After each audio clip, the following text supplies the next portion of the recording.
సమస్య వచ్చి పడింది.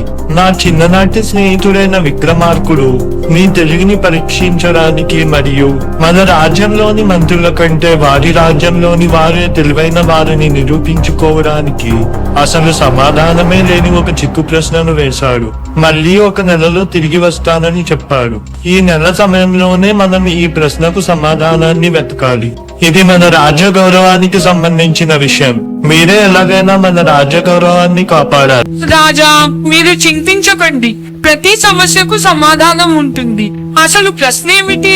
మన రాజ్యంలో తెలివైన వారు ఉన్నారని నిరూపించుకోవడానికి విక్రమార్కుడు తాను వచ్చేటప్పటికి అతనికి కుండ నిండా తెలివిని ఇమ్మని అడిగాడు. ఇది ఎలా సాధ్యమవుతుంది? కుండ నిండా తెలివి కావాలంట. తెలివిని కుండలో ఎలా నింపగలం? పూర్తి కథ చూడటానికి అమ్మ కథ చెప్పు యూట్యూబ్ ఛానల్ ను సబ్స్క్రైబ్ చేసుకోండి.